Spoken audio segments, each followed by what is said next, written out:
from the waves and the stars and the sunbeam gleam. A thousand hands, a thousand oars will bring back the ocean like it was before. History whispers, can you hear it shout? The wind's alive and it's calling out. 500 sails on the open blue, riding the tides like the ancients do. 500 sails with a story to tell, of courage and heart where the oceans swell.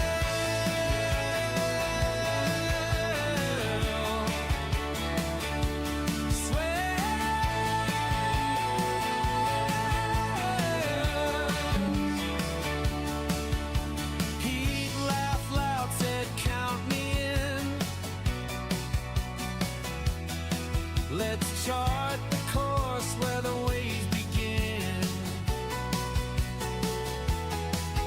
The rowers dance where the sea meets sky. The spirit lives, it will never die. The horizon stretches like a drawn-out dream, and the past comes alive in the sunlight's gleam. 500 sails on the open blue, riding the tides like the ancients do. 500 sails with a story to tell, of courage and heart where the oceans swell.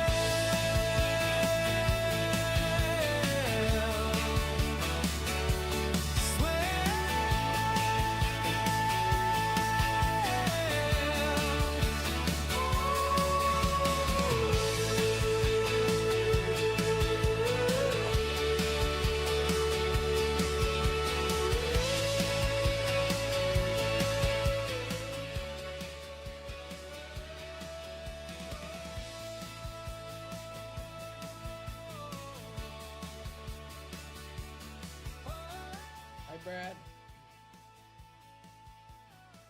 We have Brad Rizal from My News Service. He just logged in. Brad, we're just waiting for a couple more reporters, then we'll start.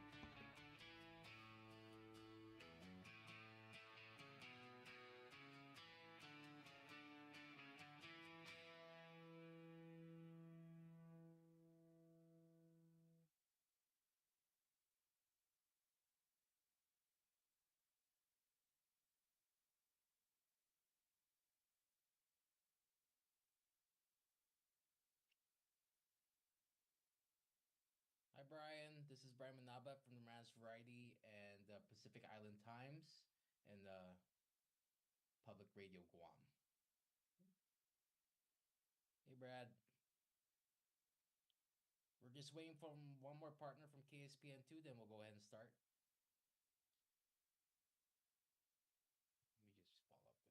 me just follow up with him. All right. Not sure if you guys can actually hear me. I think everybody's muted.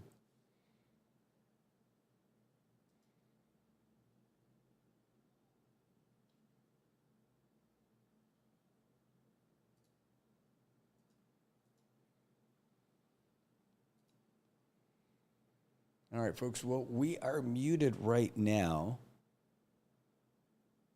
which is fine. So we'll give you an idea of what we've got going on for you guys today. Hold on. Let me move this over.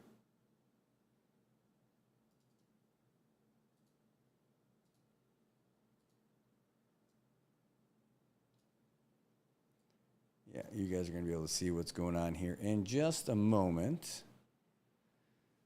Pow, pow, pow. Make sure that this is set up for the...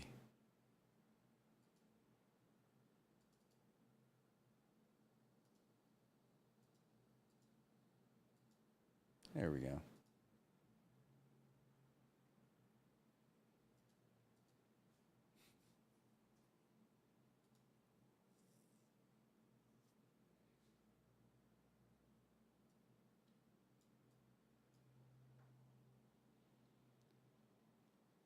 All right. Well, good morning, everybody. This is going to be a virtual press conference that we've got with the folks from NMC.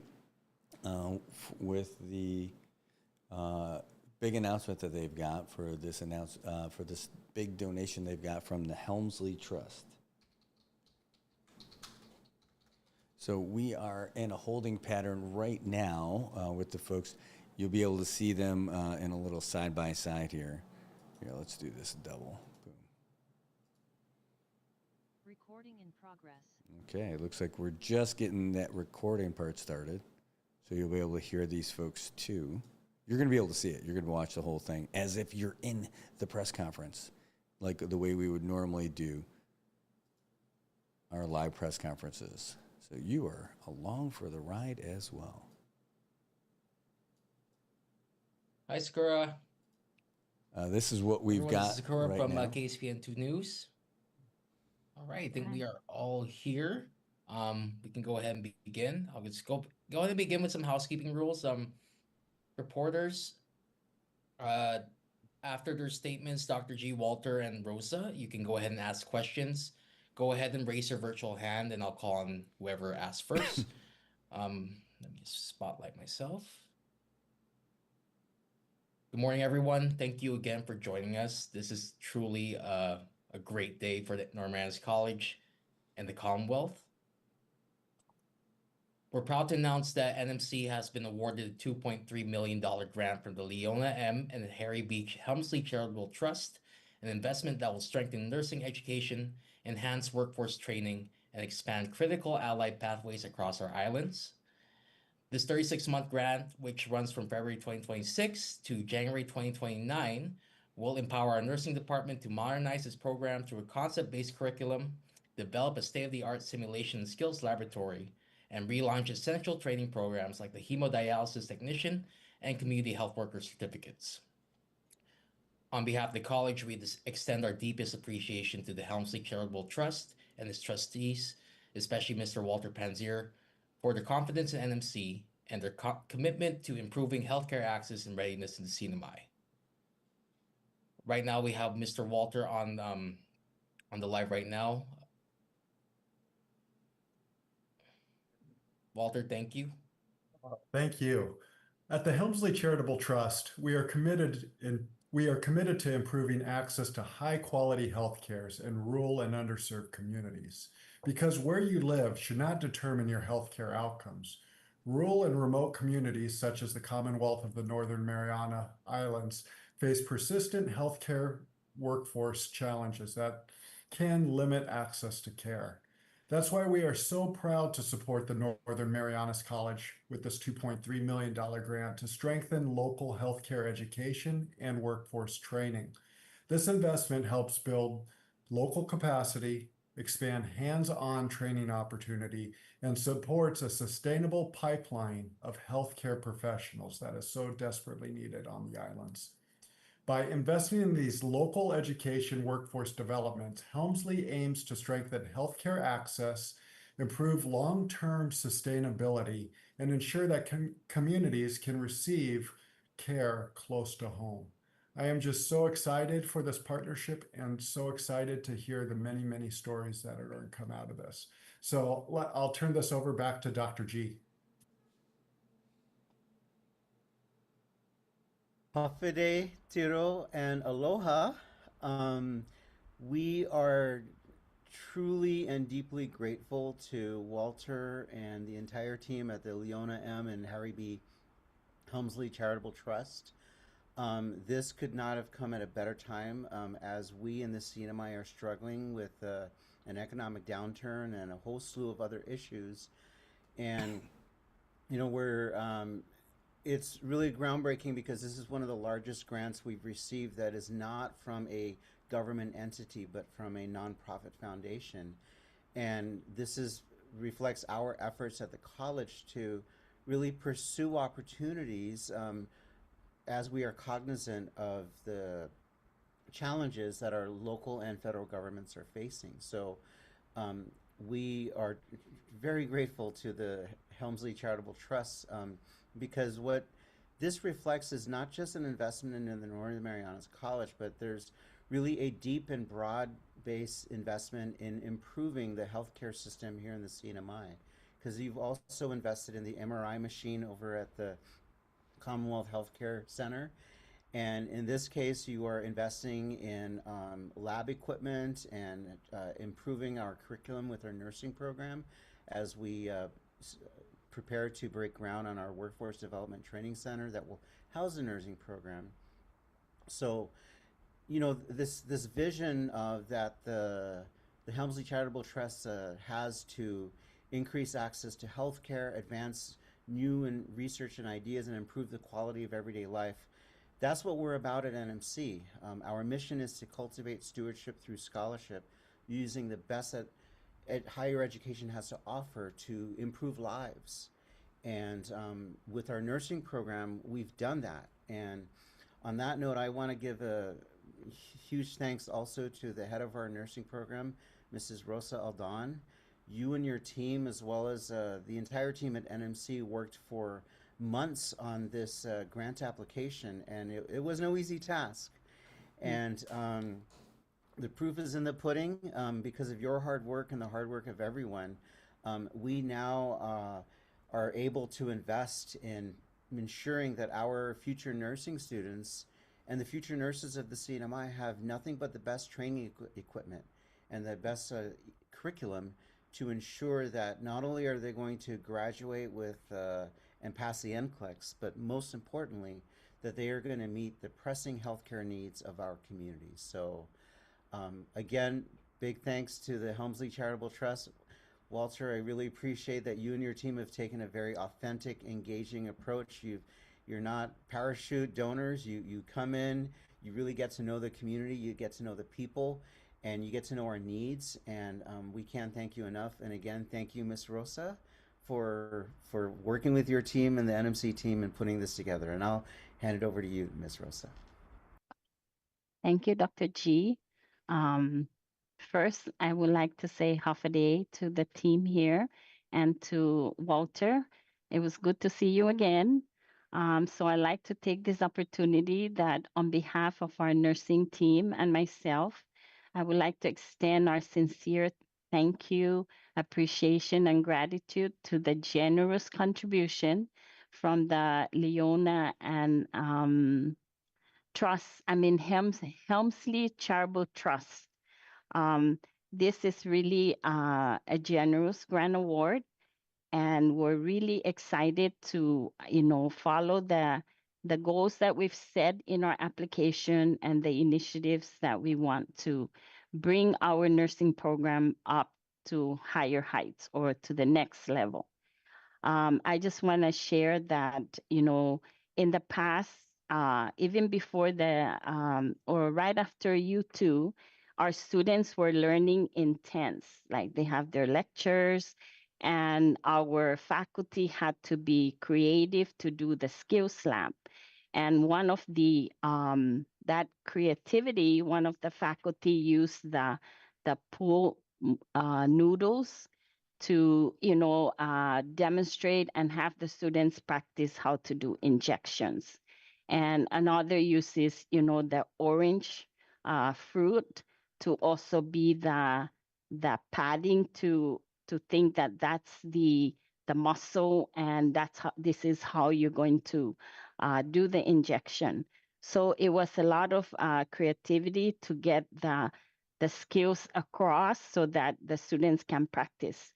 Now with this generous grant award, we can now buy the necessary learning models, the high-level mannequins, equipments for simulation lab that involves, computers and other programs, so that the students can practice and apply, the theories that they're learning in lecture into this simulation lab. And simulation lab now is one of like a standard learning environment where students can actually feel comfortable to make a mistake, correct those mistakes, and actually then go to the hospital in the real application of their knowledge and skills and meet their real patient. So we're looking forward to really this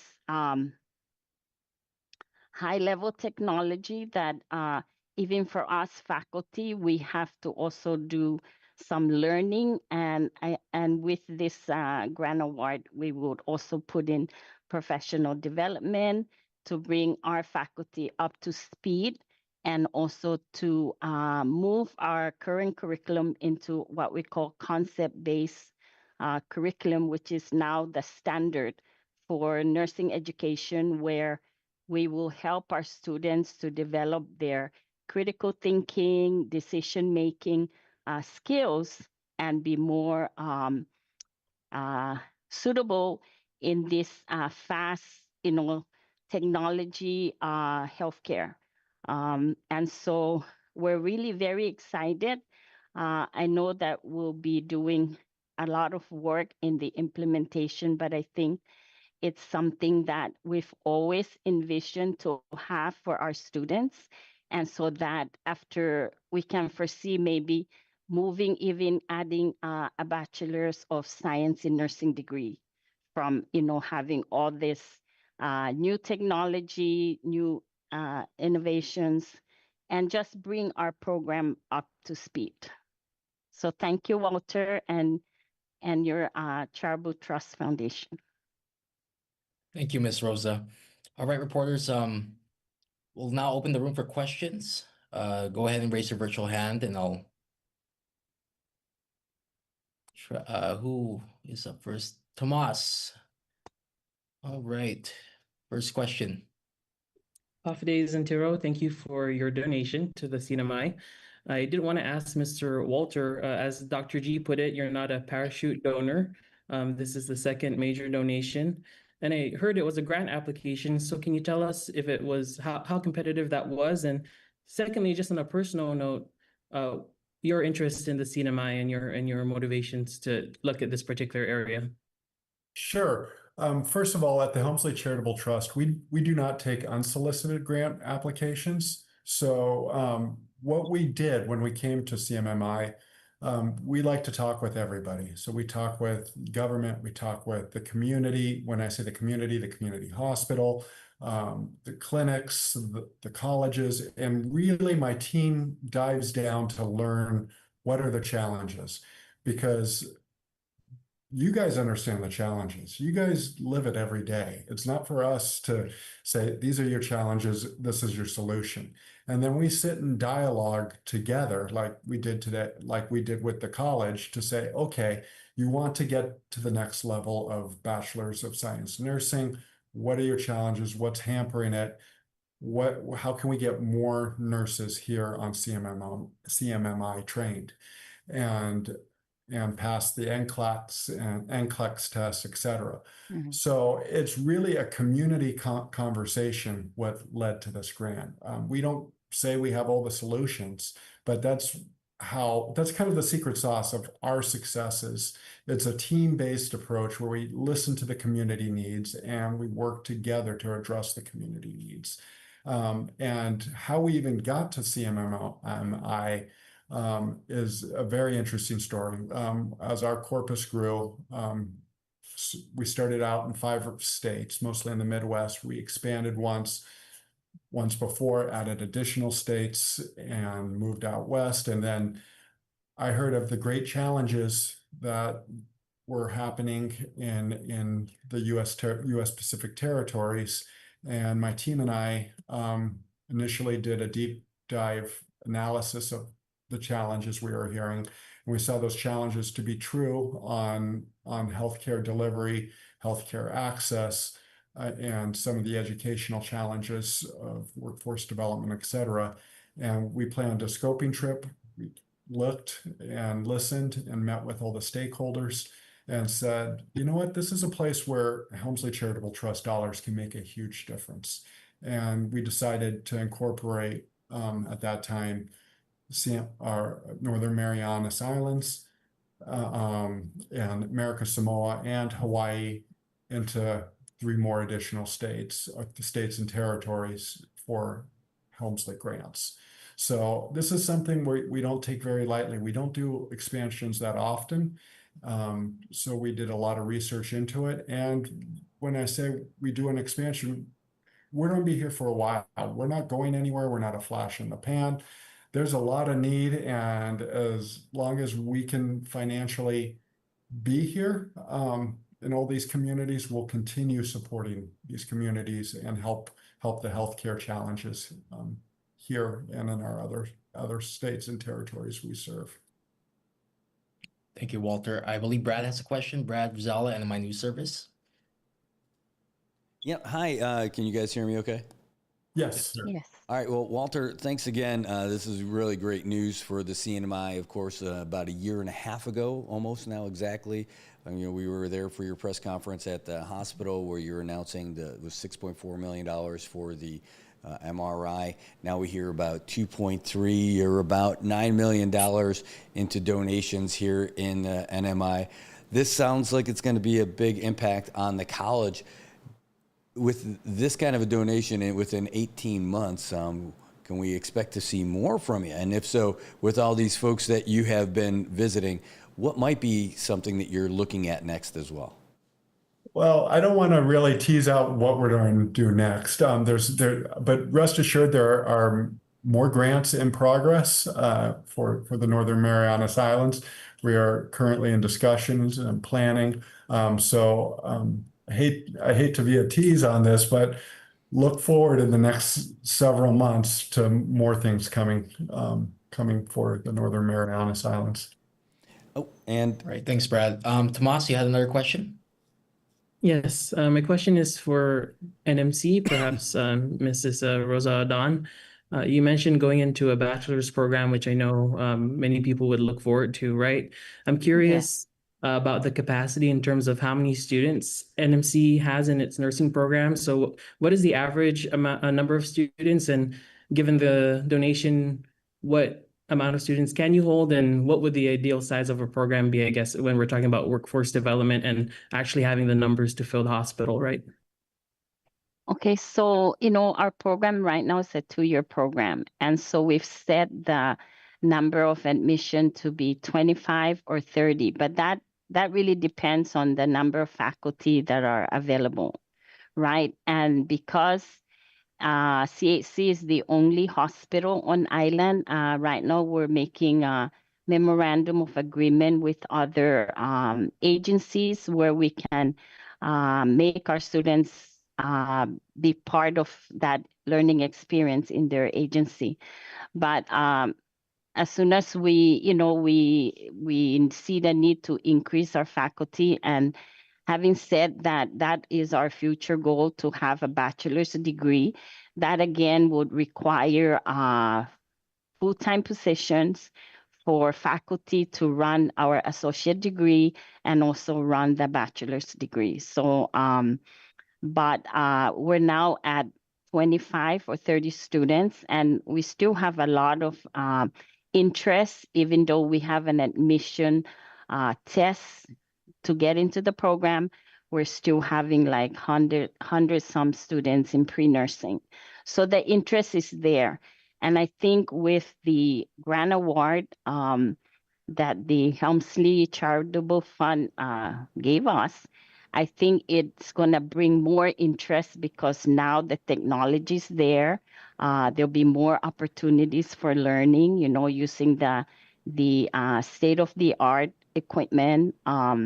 And so students are always looking for those kinds of learning instead of the old-fashioned, go to the library, look this up, because they're all high-tech. I mean, even us with years of experience need this professional development to bring us up to the use of technology so that we can continue. But it really all depends on the number of faculty. Yeah. And if I could add, I think what's really interesting about this grant is part of the grant will fund the review and sort of upgrading of the curriculum. And that process will help us map out what the staffing needs are going to be should we want to pursue a bachelor's program. So that's part of the long-term plan. And in addition to increasing the capacity for the current program, especially once we have the new facility with the new lab equipment and essentially a new curriculum, we'll have a clearer idea of what steps need to be taken next to increase the capacity and take us to that next level of a bachelor's program. Thank you, Dr. G. Right. Thank you. We have another follow-up question from Brad, and right after Brian has a question to the chat. Hi, thanks again. Hey, just real quick, thanks again. I wanted to ask, I got one for G and then one for Walter. Walter, I wanted to ask, again, for folks who might not be familiar with the trust and the history of it and, you know, how it all got started and where it came from, if you could elaborate on that a little bit. And then Dr. G, just wanted to ask you, I mean, as well, like this is really exciting stuff for the college. It seems like you've been having all these great announcements. Most recently, the great thing was about the PROA union and everything there, and to ask how all this stuff is coming together. So what's next? So if you want to rock, paper, scissors for who goes first on those, that'd be great. Well, I will defer to Walter to go first. Okay. Just a little background on the trust. The trust has been involved in rural healthcare for a little over 16, 17 years. It's rural healthcare is one of our core focused areas. It started in the inception of the trust. And in that short period of time, we've expanded our states. We started out in 5 Midwestern states, North Dakota, South Dakota, Iowa, Montana, Nebraska, and Minnesota. And as the trust corpus grew, we expanded further west. We added Montana, then we added Nevada, and then approximately 2 years ago, it's just about 2 years ago, we added Northern Marianas Islands, America Samoa, and also the state of Hawaii as well. And what have we done in that time? We have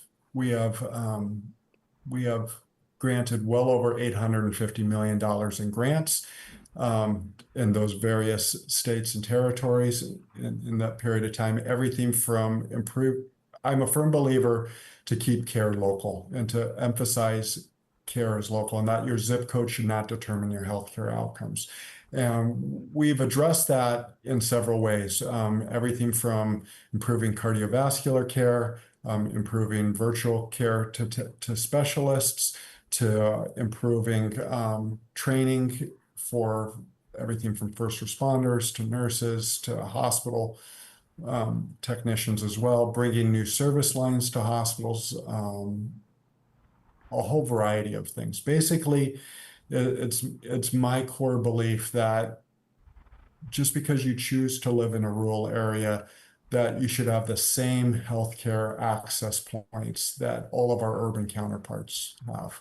So I like to say that your training here now is going to be no different than any other nurse training in the mainland, where you don't have high fidelity mannequins, you don't have the state-of-the-art trained faculty. You already have awesome faculty, but it's just bringing the faculty training to the next level, which is going to translate down to better student experiences and student outcomes. So this is something that's truly, truly exciting for me to see. And over the next, like I said, I look forward in the next couple of years to see the results, because the results are going to be huge when you look at that. You don't see students, in my mind, you don't see more students passing the NCLEX at the first time around. You don't see more student retention. You don't see more confidence in the students because of the simulation training. And it's going to be all in all a better outcome for the students, which means it's going to be better for healthcare in general. We're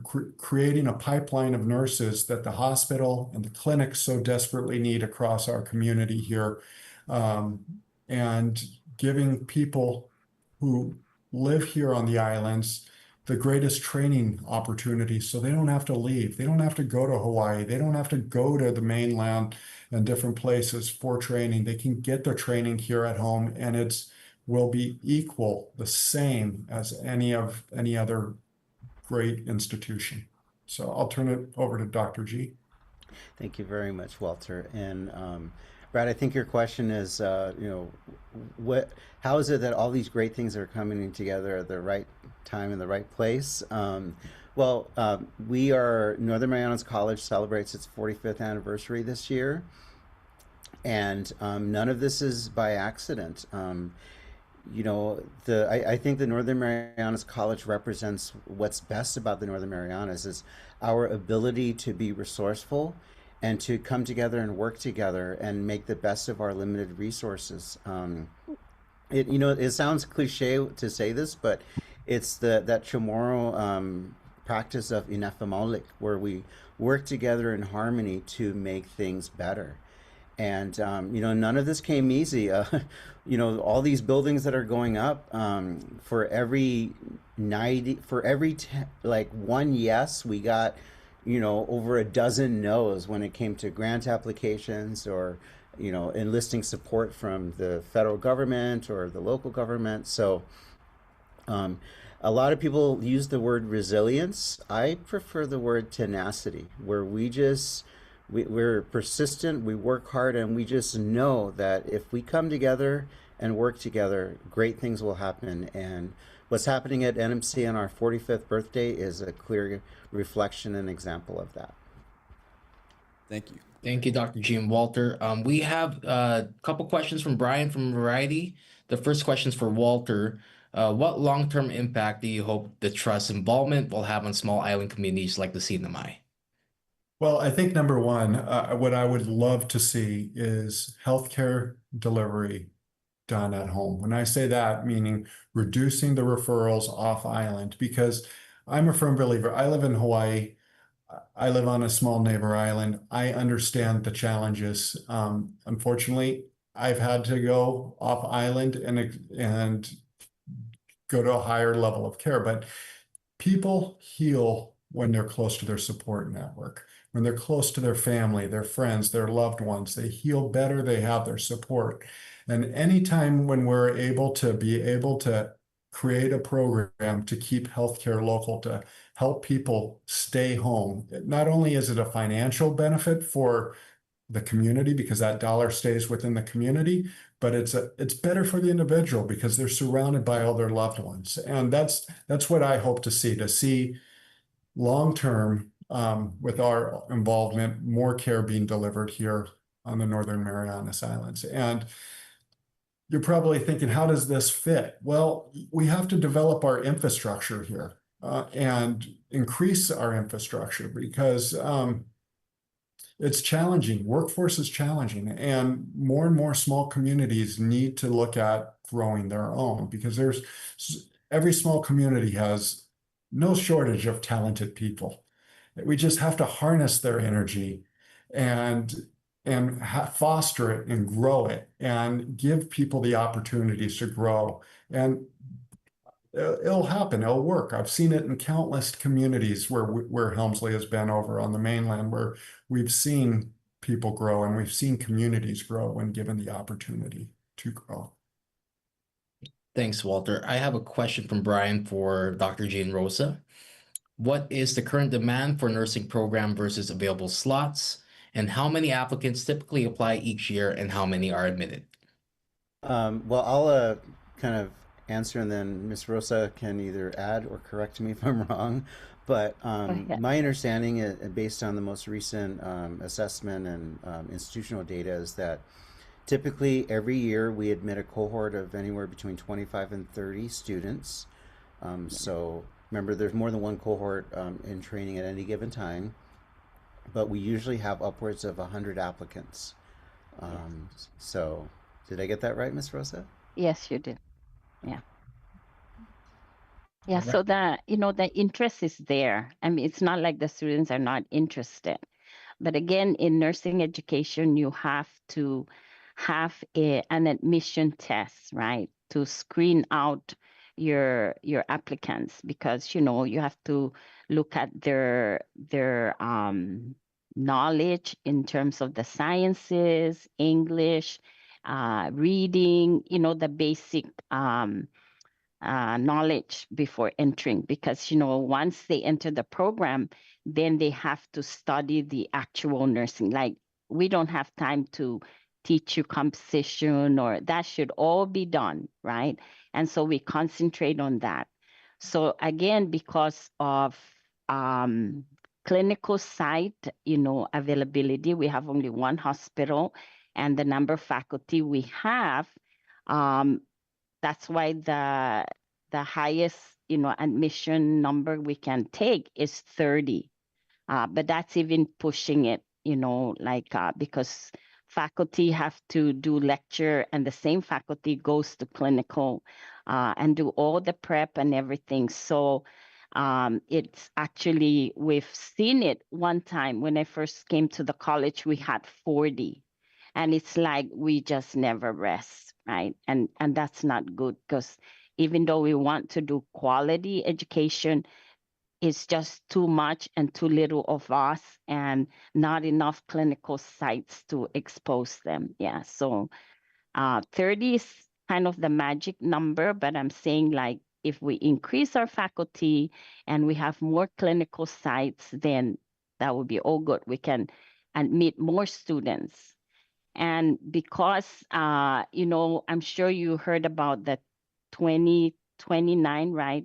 CW workers, right? So the college too is looking at, so it's going to take time to train a student to become a registered nurse. And so in our grant application, we mentioned about expanding allied health, which would be like certificate programs.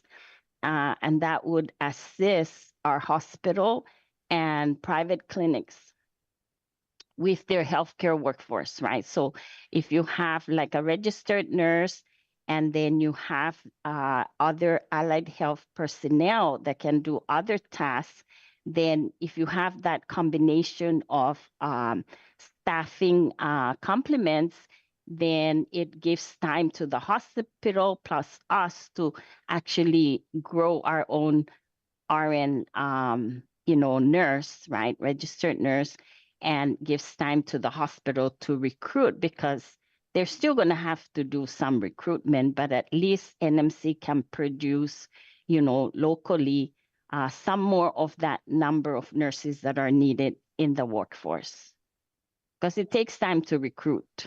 Yeah, so, but yeah, I hope that answers. Thank you, Ms. Rosa. Brian, is that all the questions? I Good night. think there's one more question. She's on mute. Okay, one more.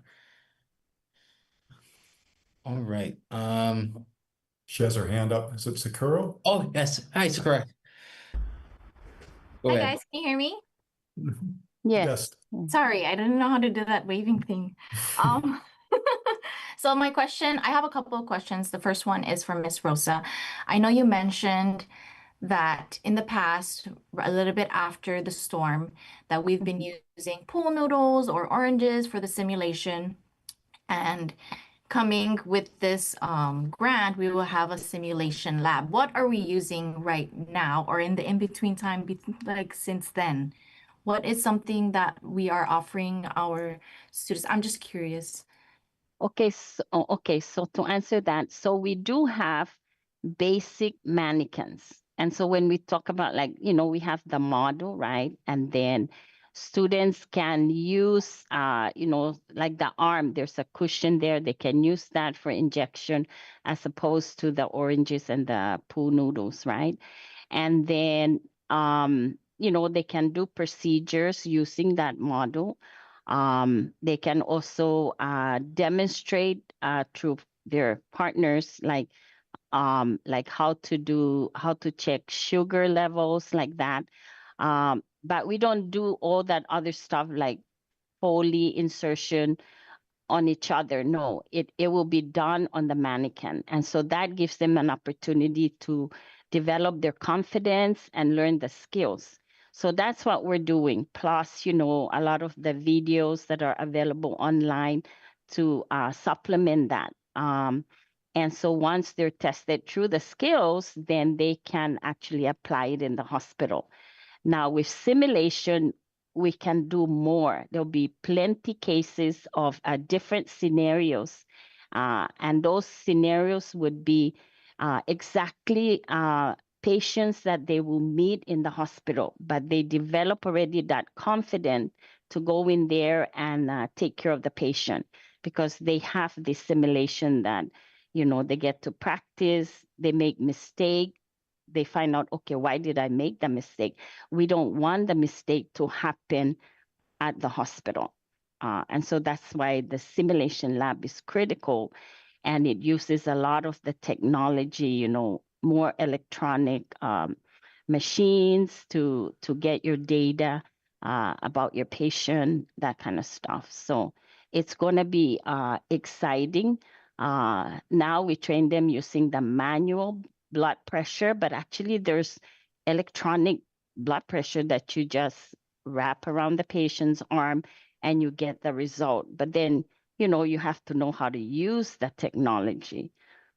So it's just moving from that traditional, takes time, to now it's going to be easy because you have the technology to integrate it into your training. And if I could just add, since the pandemic and the lockdown, and the typhoons, we also work with the Area Healthcare Education Center to set up a very small simulation lab on campus. So we're making small strides towards improving our program. So thank you, Dr. G. So we have that, they call them mid-fidelity mannequins, right? So you can like input whatever you want so that the students will see the data and figure out what's happening. In the high fidelity, these mannequins are really expensive, and the mannequin will talk to you. Like, it's programmed so that they can cry. You will see their tears. It makes it more real. But yes, the technology for that is very expensive. And again, Walter, thank you very much for your generous contribution to the learning of our nursing students. So, yeah. And like I said, if I could also piggyback on what you said, these mannequins, these technologies are pretty much standard at most higher education institutions. And now it's safe to say that once this gets installed and completed, that it will be the same type of learning environment, learning that you would find at any other, I would even say Bachelor of Science nursing school when it comes to the technology end of it. And this is something where this is a must-have for Dr. G's dream and Rosa's dream of getting Northern Marianas Islands College to that Bachelor of Science nursing level. Without a learning lab like this, you can't move up to the BSN level. Yeah. Right. Thank you. I believe we have one more question from Tomas. Yes, just one last question. Given the increase in funding, how do you see the program meaningfully including students and patients and the community and facilities on Rhoda and Tinian, given the expensive cost of travel and even the referral program inter-island?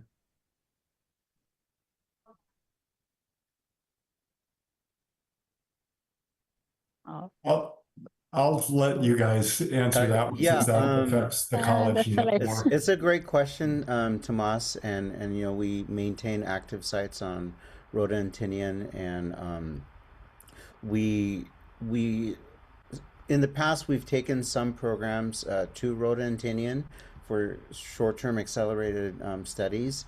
This is one of those programs that doesn't really lend itself to that, but one of the things that we have been planning as part of our long-term facilities master plan is to arrange for some kind of living accommodations or dormitories for our students, not just from Tinian and Luta, but also from Micronesia and even international students. So it's something that we are planning for the future, and in the meantime, we I've also worked to bring as many of our courses online as possible as part of this facilities transition. So this has actually allowed us to take a few more nursing programs and courses or prerequisite courses online.